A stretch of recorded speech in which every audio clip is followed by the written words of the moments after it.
All right, speaking of Israel identifying two more hostages released by Hamas as the terror group claims it has returned all of the dead hostages it could find. Hamas saying they now need special equipment to locate the rest of them. Israel, for its part, keeping the threat of military action on the table, with the country's defense minister directing the military to plan for the total defeat of Hamas if they do not abide by the peace deal. Former State Department Deputy Special Envoy under President Trump, Ellie Cohanim, joins me now. Ellie, what a week it has been. And the latest appears to be that Hamas says that they have released all the bodies that they can find. And Israel is saying it is not good enough. And they're threatening military action. They're threatening to restart this war if Hamas does not comply with the rules of the ceasefire. So where do things go from here? Carly, things just go up from here. I want to remind the audience that Hamas is a U.S. designated foreign terrorist organization.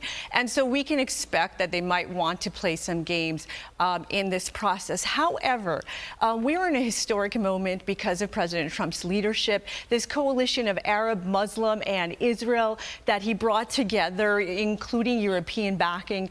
And what we're seeing right now is not just about Gaza. It's about the future of the Middle East, a brand new Middle East, a peace for the ages, as the president has told us, because this plan, the 20-point plan, what it does is it lays the groundwork for full normalization with Israel. And I have no doubt that the president's team is working on this right now.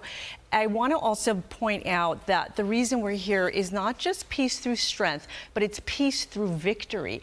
And that comes about because of the brave U.S. military men who flew those B-52 bombers and took out Iran's nuclear program. As the president has said, taking out Iran's nuclear program, their military infrastructure, that also paved the way for us to be at the moment that we are right now, which is peace after 2 years of war and fighting, which began under Joe Biden's feckless presidency. It was a remarkable night over the summer, Operation Midnight Hammer, and without that happening, and imagine making that decision as the commander-in-chief to go ahead and do that, not knowing if it was going to work or what was going to happen when they were flying those B-2 bombers over Iranian territory. But if not for that, where would these hostages be? But when it comes to Gaza itself, Ellie, Defense Minister Israel Katz has ordered the IDF to ready a plan to continue fighting if Hamas does not release the rest of these bodies. He says if Hamas refuses to implement the agreement, Israel, in coordination with the U.S., will return to fighting and act to achieve the complete defeat of Hamas, change the reality in Gaza, and attain all the objectives of the war. So that appears to be like there is a real possibility that this war could pick back up again. Do you anticipate that happening? Carly, you know, it's part of the plan from the outset that Hamas must disarm.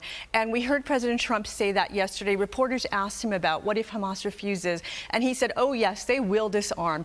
And if they don't disarm willingly, we're going to, in essence, he said, we're going to disarm them. So we know that in the region, everybody knows that when President Trump speaks, he says what he means and he means what he says. And so I expect that Hamas will be forced to comply, whether it's going to happen through the pressure of Qatar, Egypt, and our other allies, Turkey in the region, who, again, the president, through just his sheer force of personality, has brought this coalition together to put the diplomatic pressure on Hamas. But if that's not going to work, the military option has always been on the table. I wouldn't look at it as a return to war. I would look at it as carrying out this plan, which has always demanded that Hamas must disarm.